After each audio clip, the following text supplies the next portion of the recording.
Hello, everybody. This is Joseph P. Farrell with news and views from the Nefarium on Thursday, April 8th, 2021. Interesting day for the news. Um, and I thought that I had activated the live chat, and apparently I didn't. I don't know what's going on, but I apologize for that. I did actually set the chat to work, but I am not seeing anybody in the chat trying to talk. So I don't know what's going on, folks. I really don't. Let me look at one thing here. No, I just don't see anything. Anyway, let's get down to business. We have a little business to talk about. Tomorrow's vid chat is the short format vid chat. That'll be at 3 p.m. U.S. Central Time.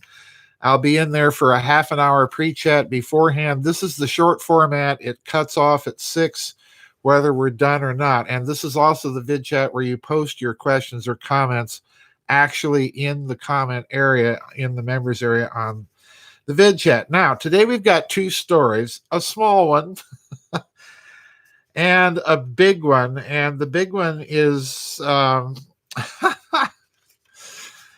Oh boy, I tell you, Mr. Globaloni is really busy. Anyway, the short one is I don't know if you have been made aware of it by your national media wherever you are.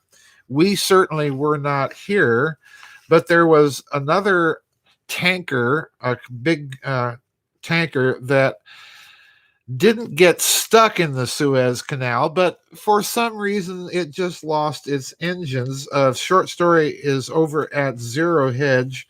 Let me read part of it. A little more than a week has passed ever since the Ever Given was successfully freed from a particularly narrow passage in Egypt's Suez Canal.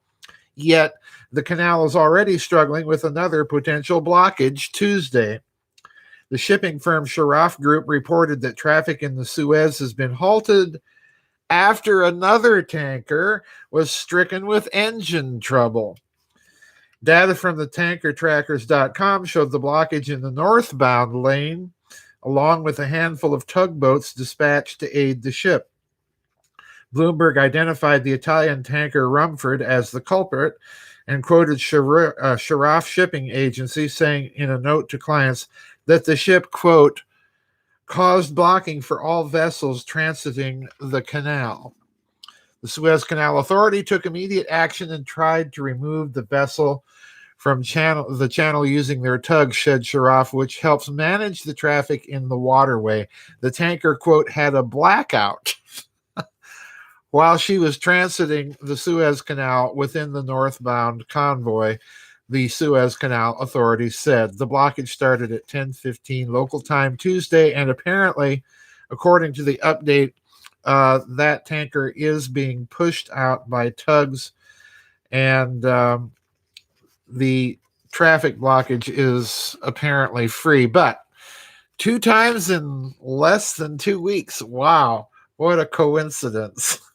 Not. Anyway. All right, now the main story today this is one that I think we're going to have to watch. This story is appearing at the United Kingdom's Daily Mail, and the title of the story, Biden's Treasury Secretary Janet Yellen calls for global minimum corporate tax in a push to fund a $2.3 trillion infrastructure plan and deter companies setting up in tax shelters. Okay? Now, just on that headline alone, folks, stop and consider. I've got to light my cigarette here. Stop and consider, what countries run a lot of tax havens, and are they going to be terribly pleased about this? Answer, no. And by the way, one of the countries running some of those tax havens is a rather powerful country. Okay. So anyway, here we go. I'm going to read the first 4 paragraphs, skip a paragraph, then the next 2, and then close out with some comments, because this is a story to watch. All right, here we go. Quote, Treasury Secretary Janet Yellen has called for countries around the world to adopt a global minimum corporate tax as part of the Biden administration's push to hike rates and fund the $2.3 trillion infrastructure bill. Yellen told the Chicago Council on Global Affairs that she wants to end the 30-year race to the bottom, where nations have slashed levies to attract overseas business. She said President Joe Biden's administration would work with other advanced economies in the G20 to set a minimum to prevent firms moving their profits offshore to avoid paying taxes. We are working with G20 nations to agree to a global minimum corporate tax rate that can stop a race to the bottom, she said in a virtual speech to the Chicago Council on Global Affairs. In other words, all the millionaires were sitting at home, doubtless in their masks, listening to this nonsense. And skipping a paragraph here. The U.S. is involved in talks with about 140 nations to develop a global agreement on minimum levies led by the Organization for Economic Cooperation and Development, but participants haven't yet reached a deal. President Biden and co. proposed hiking the corporate tax rate in the U.S.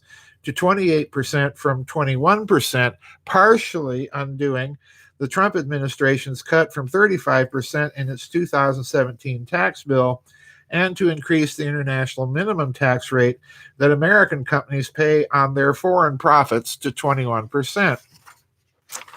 According to the Tax Foundation, the Trump administration's reduction took the U.S. corporate tax rate from the highest among the 37 advanced economies in the Organization for Economic Cooperation and Development to the 13th highest.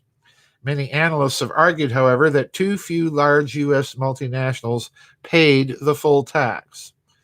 Together, we can use a global minimum tax to make sure the global economy thrives based on a more level playing field in the taxation of multinational corporations and spur innovation, growth, and prosperity, Yellen said.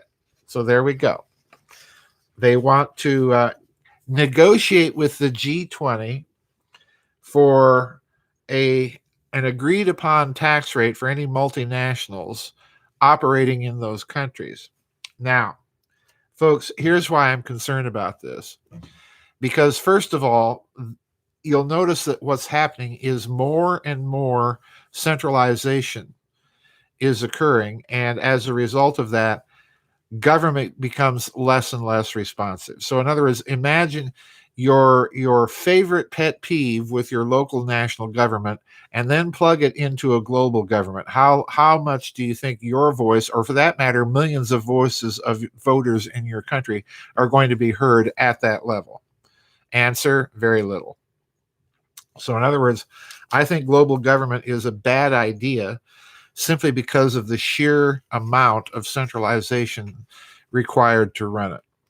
Now, what's going to happen if they push through a global corporate tax rate like this? Well, obviously, some countries are going to be less than forthcoming about how they're enforcing it.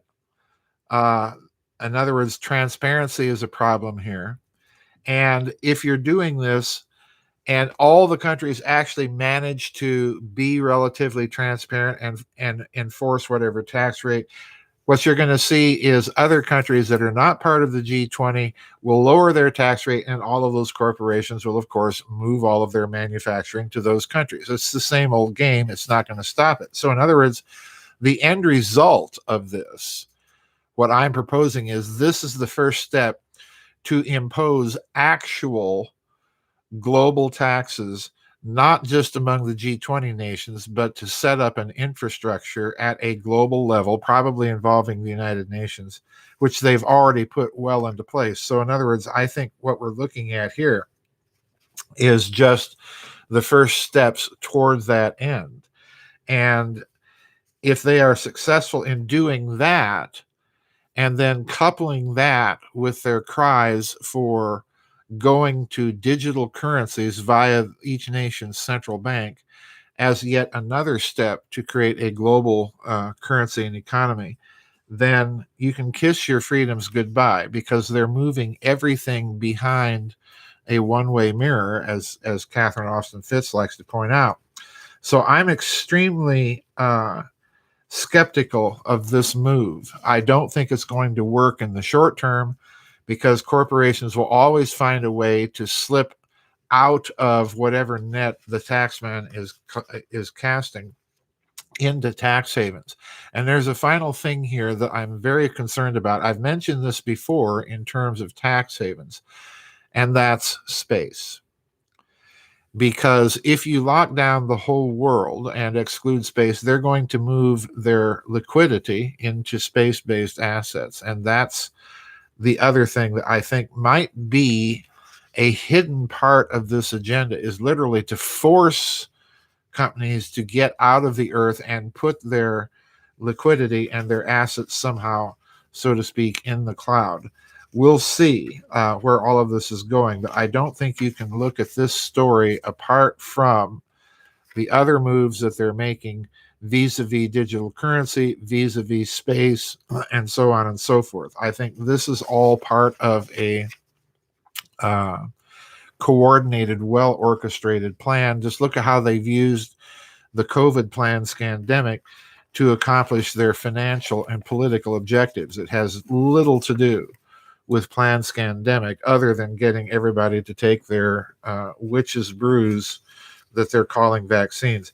So a very important story. I want you to pay attention to this one, because I suspect we're going to be hearing more about this sort of thing in years to come. It will be very interesting also to see if they manage to get all of the members of the G7 to go along with this.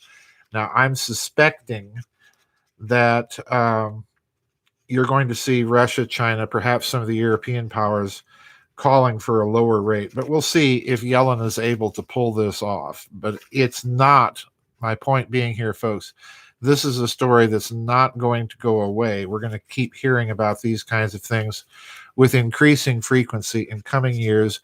And as each agreement that they agree to shows some sort of problem, the call will go out for more centralization, more authority being given to the United Nations or whatever structure that they want to erect to run their wonderful global government. Anyway, that's it for my news and views today. Don't forget that we have the short format vid chat tomorrow. That will start at 3 o'clock U.S. Central Time. This is the one where you post your questions and comments actually in the comments area. Make sure that you get them up there if you haven't yet before I go to bed tonight. That's usually about midnight, so that I can get them printed out and organized. And again, this is the short format vid chat. This will be the one that goes 3 hours, no more. So first come, first serve. And that will start at 3 o'clock tomorrow and end promptly at 6. Anyway, that's it for news and views. Watch the globalists. They're going to try and sneak in all sorts of global taxes for nice things like infrastructure. Anyway, I'll see you on the flip side, everybody. Bye-bye, and God bless.